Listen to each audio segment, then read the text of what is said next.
Everywhere you look, you see different faces, diverse personalities, and ways of thinking that bear no resemblance to each other.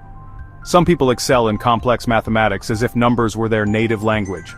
Others play a musical instrument as if they breathe melodies. And then there are those who may struggle with both, yet can read faces and emotions as if reading lines of text. This is not a coincidence, nor is it merely talent as some like to call it. This is intelligence. But why do we differ in it? Why is one person born with extraordinary analytical abilities, while another struggles with the simplest problem? Why can a woman master 7 languages, while a man fails to express a single coherent sentence? Is intelligence something we are born with, or is it made, is it fixed, or changeable? The question may sound simple, but the answer is deeper than you think. To understand why we differ in intelligence, we must realize that human intelligence is not a single entity that can be measured by a number, nor is it a static trait that doesn't change. It is a 3-dimensional outcome, shaped by 3 major forces that work together in a precise and complex manner: genetics, environment, and experience. First, genetics, the first seed in the soil. Each one of us is born carrying a unique genetic code. Within that code, there are genes that play a role in constructing our brains, shaping how our neural cells interact, how quickly we respond to stimuli, and how well we reason or analyze. Simply put, some individuals are born with brains that are more efficient in specific functions, like working memory, processing speed, or logical reasoning. But does this mean that those without such traits are doomed to lesser intelligence? The answer is no. Genetics only determines the starting point.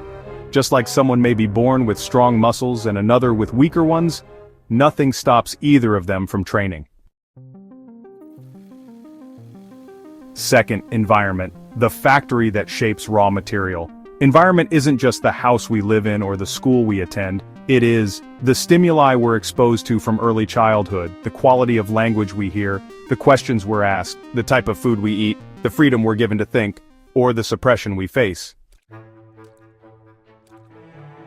Studies have shown that a child raised in a vocabulary-rich environment full of dialogue and intellectual challenges will develop greater linguistic and analytical abilities than a child raised in an intellectually poor setting, even if both share the same genetic structure. The environment is not a secondary factor. It is the spark that ignites the brain's energy. Third, experience, the true deciding factor. Here lies the surprise. Even if you have excellent genes and a stimulating environment, everything depends on what you do with what you have. Do you face challenges or run from them? Do you learn from failure or break under it? Do you seek to expand your mind? Intelligence is not only about what you have, but what you do with it. The brain is like a muscle. The more you use it, the stronger it gets. The less you use it, the weaker it becomes. The experiences we go through and the choices we make are what create the true difference. When we talk about differences in intelligence, we don't mean that some people are absolutely smarter than others. We mean that they differ in their types of intelligence. Some excel in analytical thinking, others in creativity, some in emotional communication, and others in physical or interactive skills.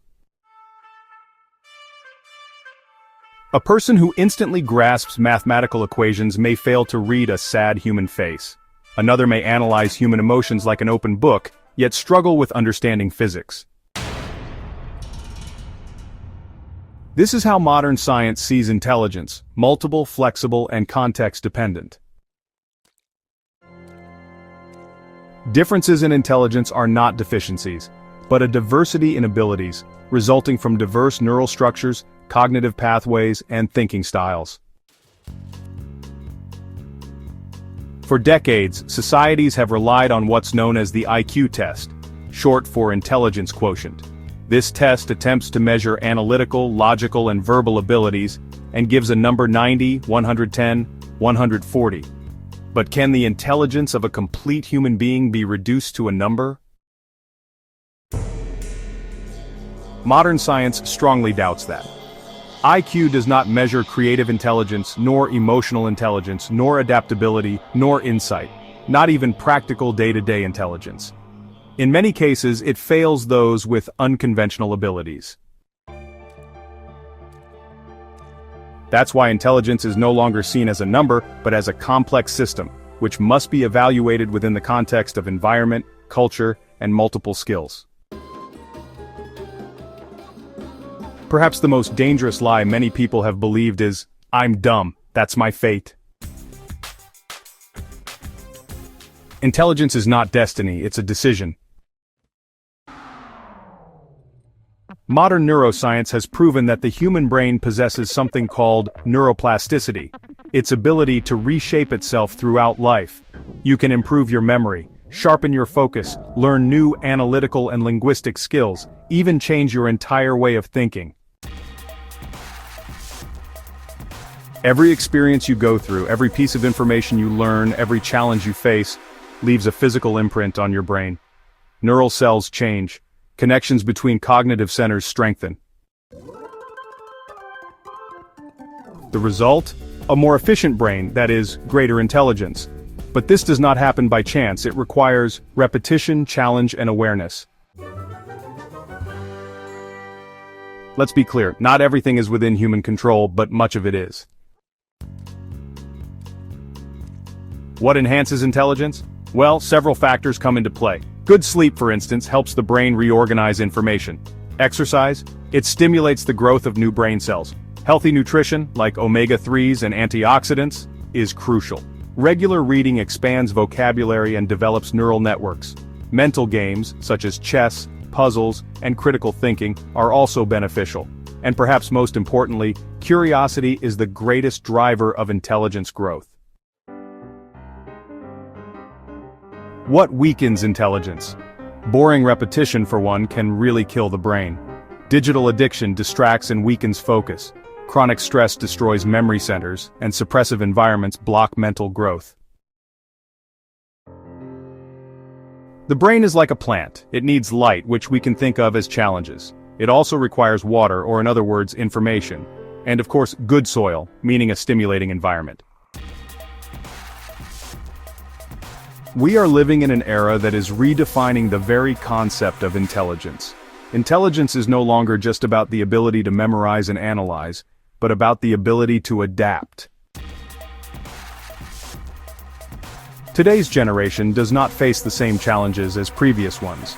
The required intelligence is no longer about memorizing history or equations, but about understanding systems, dealing with AI, systemic thinking, and continuous learning. The ability to learn will soon become more valuable than knowledge itself, and intelligence will turn into a dynamic skill, measured by mental flexibility, adaptability, and the ability to connect ideas. The intelligent person in today's world is not the one who knows the answer, but the one who knows how to find it. In the end, intelligence is not a number, it's a story. A story that starts with genes, passes through the environment, and takes shape through experience. A story written every day by our actions, our habits, and our choices. And between two minds there is no such thing as smarter or dumber as people assume, but rather different and diverse. And if you ever doubted your intelligence, ask yourself, have you really tried to train your brain like you train your muscles? Have you exposed yourself to challenges that forge a stronger version of you? Or have you simply believed the lie, "I'm dumb"? Inside every human brain there is a spark. You either ignite it or let it fade. The choice is